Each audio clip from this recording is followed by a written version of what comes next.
the head coach from Murray State, Rechelle Turner. Coach, it is great to see you. You know I love talking offense, and you've got a heck of an offense right now, second in the nation in points per game, one of the top 3-point shooting teams in the entire nation. How's it going?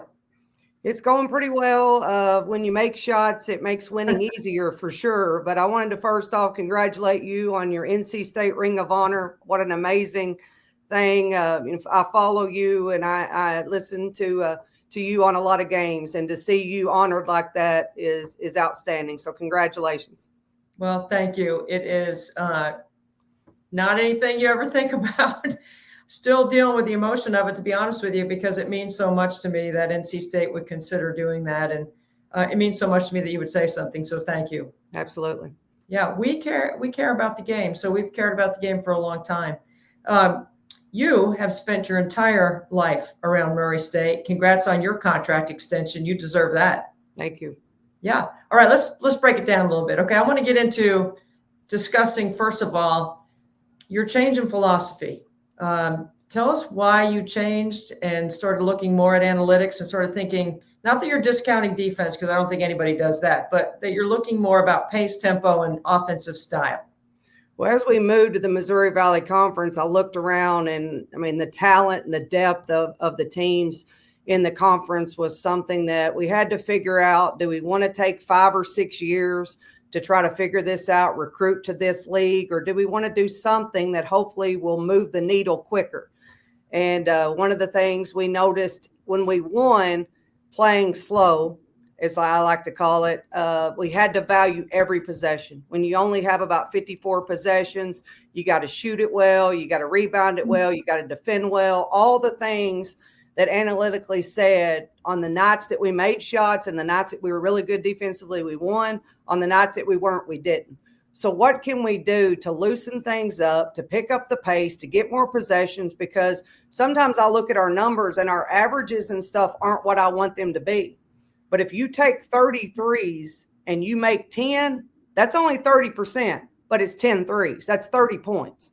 So we started looking at things like that to figure out how we could push pace, how we could get our numbers of possessions up. And it just has really taken off. And the kids enjoy playing this way. Well, I enjoy consuming the game this way. You know that for decades. I've been talking about this very thing, about offense and why it's important for an entertaining and growth value in our game. And you're the definition of it right now, Rechelle. Honestly, I mean, to change what you were doing completely, to look at pace and possessions is something that I think I want to learn more about from you. So what you've agreed to do with us today is watch some film. Like, I love watching film. Film's the greatest teacher. It's a wonderful visual. So let's break down. I know you've got some clips for us. Let's teach a little offense and pace. Okay, what I broke down today through some clips is our early transition offense on makes and misses. We have certain rules that we do on makes and misses, but the transition offense is what spurs the pace. So that's where we start. We tell our point guards to get level or below the screen, and as she comes off here, we want to put pressure on the rim. So she goes all the way to the rim. In this next clip. Do you have shooters in the corner over there on that weak side? We do. On a make, we're going to have a loaded side, and then we'll have our post player up at the pinch post, and we'll have a shooter in the corner. And so hopefully if those two kids can shoot, which fortunately ours two can, then a lot of times our guards can get downhill off that because they can't help off those shooters. As we come down here, the guard jumps the drag screen early, and we get downhill. So such an aggressive mindset, right? It has to be. Our guards have to understand, but our posts do such a great job because right here, they go under the screen, and we're able to reshape the screen and get a three out of that. Well, you got Caitlin Young doing that, so you got to stay attached there. Otherwise, she can pop. Absolutely. She is wonderful at reading defenses, and now we want paint touches. Paint touches lead to open window threes. Look how low your screens are. Is that on purpose? Because a lot of people will set them a little higher for space, but you're getting them around the pinch. Yes, on makes, we want to set the screens lower because the defense is set. On misses, you'll see us set them a little bit higher because we want to hit them as early as possible. On this one, we don't have anything. So we reverse the ball the other side, and we'll run two-man game action. Destiny does a great job of realizing she went under, seals off, and allows us to get that 3. How much fun are you having with this style of play? We love it. And I tell you, it's something that we do every single day. It doesn't matter if we're doing scout. It doesn't matter if we're 4 days before a game. We do transition offense and defense every single day. So we rep these over and over, and we'll have our scout team play things differently, go over screens, go under screens, run us off spots, because this is the most important part of our offense. So it's something that we break down and we teach on a daily basis. In this instance, we get downhill and we move it and we don't have anything. So our guard's going to hesitate and then put pressure on the rim. In these you gotta really jump to the ball, don't you? Absolutely. Now these next clips are still off our make series, but this is where we want to kick it ahead and we want to get an empty side ball screen. So our guard will go through and create an empty side ball screen that pretty much gives us a two-man game. And when you have Hallie Polk and Caitlin Young or Haven Ford in a two-man game, good things happen. A lot of your offense is all quick hitters, right? High percentage, it looks like. Yeah, we want to shoot it within the first 15 seconds of the shot clock, if at all possible, because that's how you stack possessions. Our post players are taught to rim run. If they can get ahead, we want them to get early post, especially off kick. We want to go up and in. And in this situation, we teach first 3 steps. First 3 steps on offense and first 3 steps in transition defense is who's going to win the battle. So here you'll see us kick it ahead. We have Kate's running hard. We'll go up and in and get that action. Caitlin Young, what an incredible athlete, right? What a great scorer. She is. She does so many things well. And, for as big as she is, she definitely moves. She runs the floor hard, just gives us all kinds of options. In this instance, we know that we have ice coverage. So on ice coverage, we're gonna go ahead and empty the side, and then we're gonna allow our post to set the screen at a different angle, which gives us a two-man game on this side of the floor. We'll hezzy the big, we'll go after them, and we got a good bank shot there. She just looked like she ghosted out of that. It looked like it was a step up, and then she slipped out. Yeah, Caitlin's outstanding, and Ava Learn is really, really good at knowing when to slip, knowing when to ghost, knowing when to roll. Being able to play like this, you have to have high IQ kids, and our post players have to be able to read defenses just as well as our guards. But again, it's something we watch film on all the time. It's something we rep all the time. So it kind of becomes second nature. On this, Kate's going to angle her screen, which allows Haven to get downhill and get a pull-up 3. This pin action that we're going to go over is basically just something, a little wrinkle we put in that puts us in a wide pin down that also puts us in a two-man game, and our guards and our post have to make reads here. So as the ball's reversed, Kate's going to come down, set a pin. Kate switches her screen because the girl went under, which allows us to get the shot. Hard to scout, really unpredictable. I mean, in this next clip, they're going to chase. So when they chase, we're going to curl it, get downhill, and we have a shooter there. So any help that comes, we are able to push out and get that shot. Now our miss break. On misses, we do not have certain rules. On makes, we have pushers, we have wings, and we have rim runners, and we have trails. So those are specific places kids are going to be on makes. On misses, we're just going to go. We could have 2 guards on the same side. First post is going to rim run. Second post is going to trail on a miss. And so of these actions, first of all, you got to rebound the basketball. That's the most important. And then we're going to get it out and we're going to go. So here we're running the floor. Our posts do a great job of getting those first 3 steps. We're up and in as quick as possible. Got the ball here. We're pushing. Again, post got to run the floor. If you want the basketball, you run the floor in our system. We're going, pushing down, early post entry. Always looking to get the ball there if we can. Have you had a shot clock violation this year, Coach?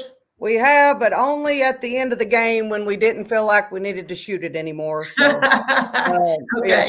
Shot clock violations are not allowed in this system. So, I love it. For sure. And then on this one, again, we're just trying to get downhill. There's no screen here, and obviously up and in. If our post players can beat them to the spot, we're going to get there. Has this style changed your recruiting in any way? Like, are you recruiting more shooters or different types of players? It definitely has changed our recruiting philosophy because they have to fit in one of the categories that we're looking for. So you got to have pushers, really need 2-point guards on the floor at the same time to be able to have multiple pushers, especially on misses. And if somebody tries to take one of them away, and we obviously want our post players to be able to shoot the basketball anymore. We're not able to run the things that we want to run if our post players can't stretch the floor. And obviously as many shooters as possible around the perimeter because we sure like threes. Again, we're going downhill. There's no screen set here. Just getting downhill, putting pressure on the defense at all times. Pressure on the rim. That's what our kids here, our pushers here all the time. We're going to get the rebound and we're going to go and we're going to put pressure on the rim. Got a little 2-man game going here. But get downhill, paint touches, continuous pressure. Got a rebound. Got to get it out. Head up. Screen's coming. She rejects it. Makes a read.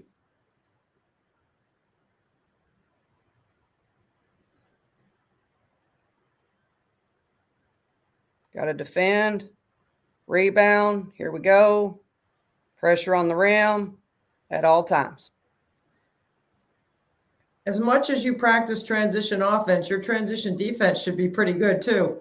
We do practice transition defense just as much because we do not want to allow other people to do to us what we do to them. So we have a certain way that we want to guard transition. And with the great guards in our league, you better stop transition because they're going to burn you. Maya McDermott, Katie Denevere, they're going to make you pay if you don't stop their transition. But it's just continuous. You can see how hard we're going, pressure on the rim the entire time. Obviously, one of the things that's big is for us to get paint touches to be able to create windows for threes. So as we come down here, continuous pressure on the rim. That's on the wrong clip. As we come through here, we're going to push, we're going to get to our spot, continuous pressure. How many possessions a game are you averaging? In our 11 of our wins this year, we have gotten over 79 possessions. Now, we try to push for 100 possessions, but sometimes other teams try to take that away from you, so it makes it difficult. So we have found when we get 80 or more possessions, we tend to come out on top. But we talk to our kids in relative terms that they can understand. We try to score 25 points a quarter. We want 80 shots a game. But what some people don't understand is free throws affect that. If you shoot 30 free throws, but you only shoot 70 shots, well, you've gotten 80 shots a game because they don't count those when you get fouled shooting the basketball. So right. There's different things that go into that.